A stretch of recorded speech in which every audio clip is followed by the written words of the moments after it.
I love it when they don't have me doing that, but when they do have me doing that, I'm like, no, just like. But I feel like that's why I grew up to be just tough, man. Just we learned not to take anything serious when it comes to like a sport. We learned just know that this is gonna pay off somehow. If you're not interested in the future becoming a professional combat sport athlete, it'll just still help you become a beast in life, man. I think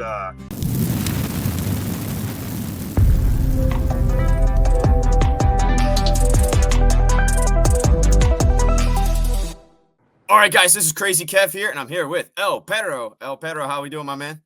I'm doing great. Kev, how are you? I'm doing good, man. I can't complain. And talk us a little bit more about kind of how you got into Power Slap and how things are going with that.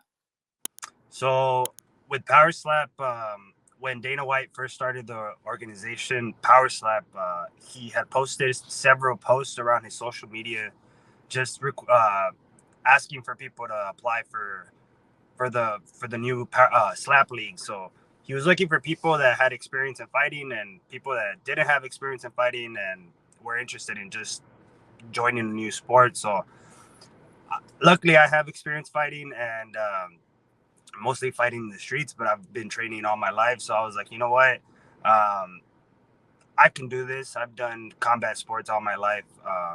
So I just applied, and 2 weeks later, I got a call from production from the Ultimate Fighter. It was Pilgrim Productions, and they hit me up to come out to Vegas to try it out. And now I'm here as the number one ranked in the middleweight division. Yeah, no, you definitely are, my man. And how do you think you've maybe grown as a person since you've been on the Ultimate Fighter to now? Uh, just I think there was a lot of. I think it was like the missing piece in my life to be able to kind of secure that discipline part of my life.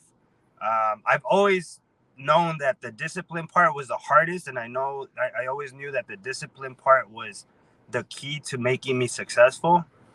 Um, Unfortunately, before Power Slap, I was just always just like fucking around and partying and doing stuff uh, that wasn't helping me with my combat career. So when Power Slap happened, it was just like a kind of like a game changer for me. So now discipline is there, everything is there. So Power Slap kind of helped me become the person who I am now.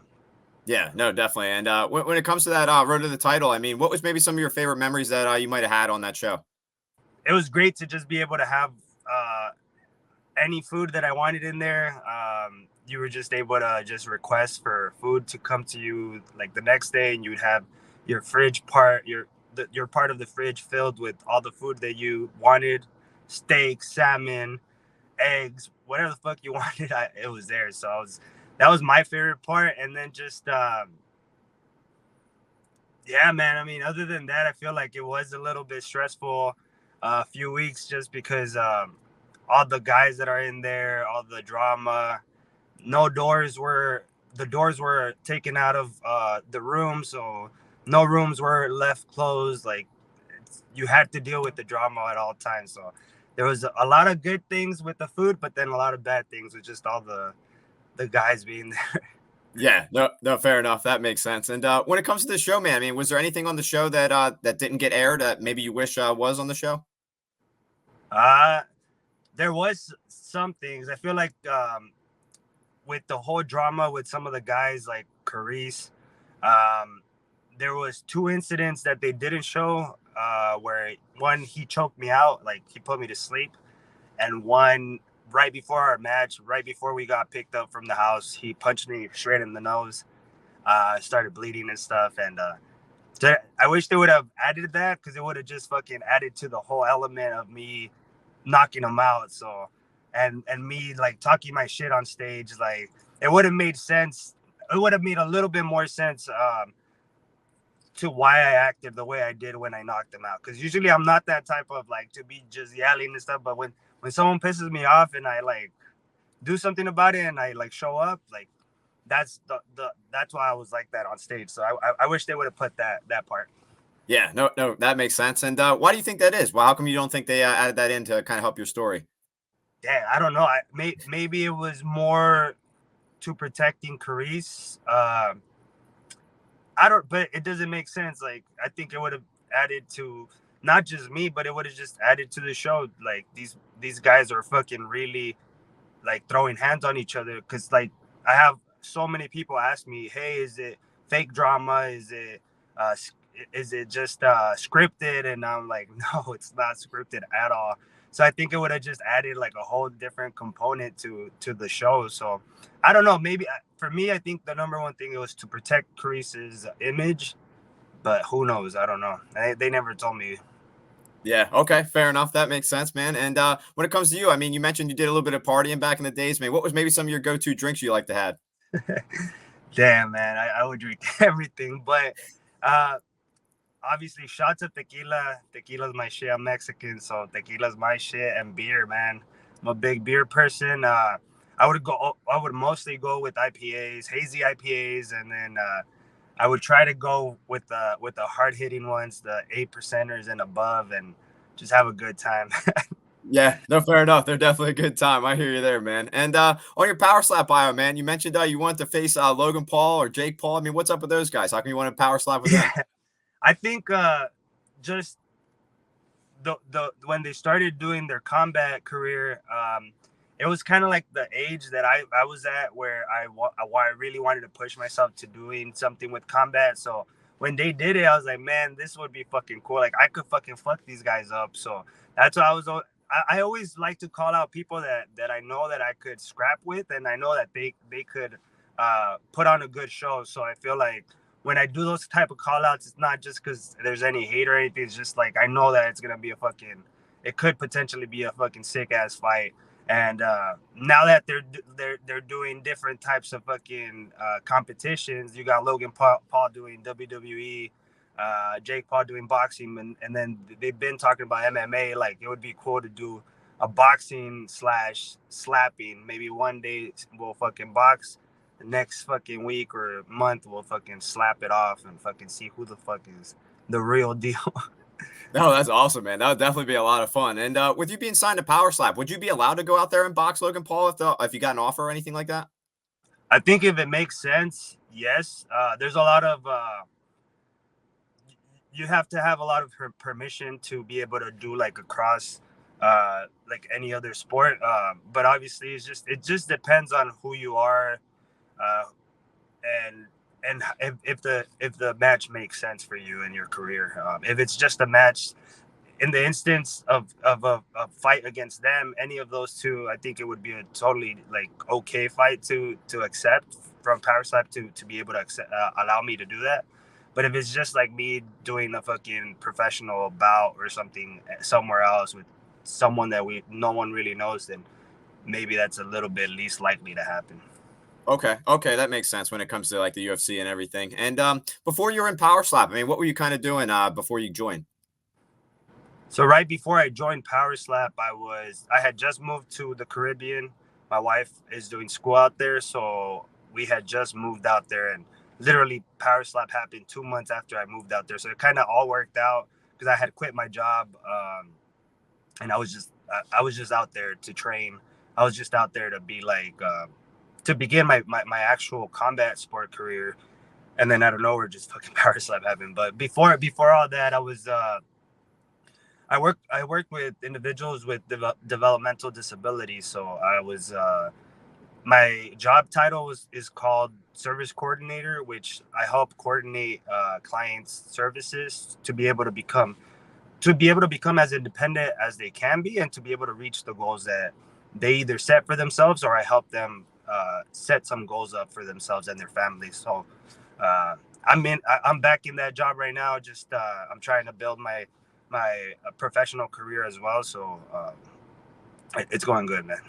Good for you, man. That's definitely a fantastic job, man. I'm definitely glad you brought that up, man. And now that you're in Power Slap, man, I mean, you're getting into like you're turning into a little bit of a celebrity, man. I saw you on Instagram signing some autographs and stuff for some trading cards. I mean, talk to us a little bit more about that, man.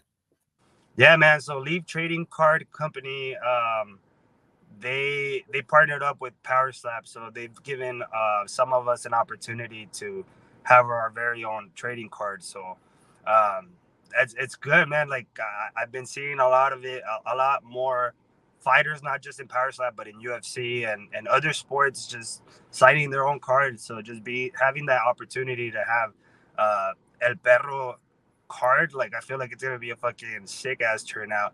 At first, honestly, when I first heard about the partnership, I was just like, okay, it's a trading card. I don't know, I don't know much about trading cards. I don't know how much people like really want it and stuff.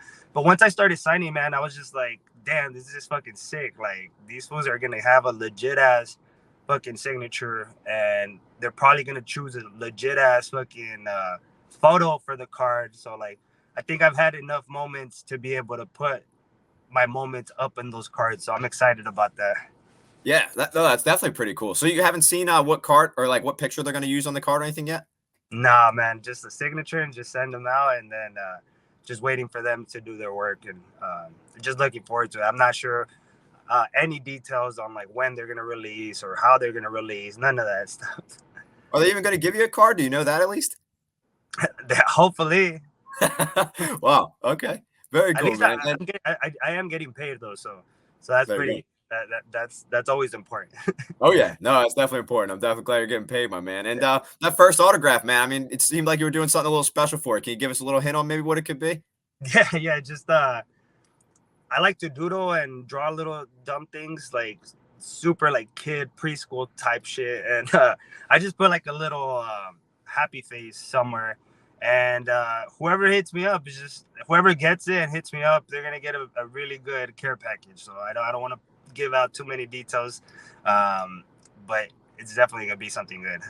Nice, nice. No, I'm looking forward to hearing who gets it and what that care package is going to be, my man. Yeah, And when it comes to Power Slap, man, I mean, how do you kind of train for it? I mean, how do you kind of become a beast like you in Power Slap? man, just there's no days off, obviously, like but it's obviously important to have your rest days, but I try to keep busy, man. Rest day still means you're working somehow, but other than that, just I like to personally lift weights and do a lot of body weight workouts, run a lot, um, just continue to like maintain my body as strong as it can be, stronger if possible, and then just work on my neck, man. Before I think my first 4 matches, 5 matches, I wasn't really training my neck, so I started incorporating neck workouts after my fifth one, and it's been a game changer. Like I feel, not that I feel stronger, but I look better. I don't know, like the neck like muscle just makes you look better. For me, it's important, man. Just to like looking better makes you feel better, and it makes you perform better. So I feel like I just try to maintain myself in the best shape as I can. And obviously, this time around, I ended up exploring bulking. I've always been a cutter because I used to be at like 220 pounds, and my goal was always to get under 190 or whatever. Now I explored bulking, so it was the first time I went up to 205, but like on a healthy way, and I feel great, man. No, that's awesome. I'm definitely glad you're feeling great. And I feel like every guy I've talked to in Power Slap is training their neck. I mean, why would you train your neck for Power Slap? What's it kind of do for you? Well, obviously, like the when you get slapped, you're getting a full-on force, and your whole head is gonna be moving to the whatever side they're slapping you on. So the neck just fucking helps, just being able to like keep your head there. If your head does end up moving, which most likely it will, at least you're gonna have that safety of your neck not getting hurt. Because I mean, if your head is turning super hard, even if you're not getting slapped, you could get hurt in any way. So even if you sleep on your neck on the wrong way, you're gonna get hurt. So just strengthening those little muscles just help out with just preventing any injuries, long-term injuries, and just also just be able to take a hit. I feel like it does help. Having a strong neck equals having a strong chin, because I feel like it's all connected to your spine, and it's all connected to everything. So if you get hit and you have a weak neck, and you have a weak back, you're gonna get knocked the fuck out, because all the fucking uh, transmitters are gonna be like, go to sleep. So having a strong neck just helps out, man. Yeah, no, that definitely makes sense. I definitely agree with you there when it comes to that. And when it comes to power slap, I mean, what's kind of recovery like after a bout? Usually, luckily, I haven't had any like serious like injuries, or I haven't had any swelling. I haven't had anything bad, any pain or anything. So usually I just go on my normal day. Maybe I'll take like 2 days off just because I am tired. I'm tired of all the adrenaline from the whole week. I'm tired of all the year of work that I had put in. So just 2 to 3 days of just not doing anything, eating whatever I want, just for those 2 or 3 days, and then just get back to work. Very nice, very nice. That's pretty cool, man. And when your bouts get booked, I mean, and the UFC, I know they have to go through a bunch of like drug tests and stuff, all that 9 yards to kind of get everything done. I mean, do you guys kind of have to go through the same process as those MMA fighters? Yeah, man, we have to do the drug testing, eye testing, um, physical. We have to do once in a while. We have to do our the CAT scan or MRI, the machine. Man, that sucks, dude. Oh, man, have you ever been in one where you? Oh yeah, yeah, too many times. Yeah. So I love it when they don't have me doing that, but when they do have me doing that, I'm like, no, just like so we definitely are being taken care of as far as just making sure that everyone's healthy, making sure that no one's coming with um, any substances that are going to help them kick our ass or whatever. So we have a lot of medical stuff that we have to go through.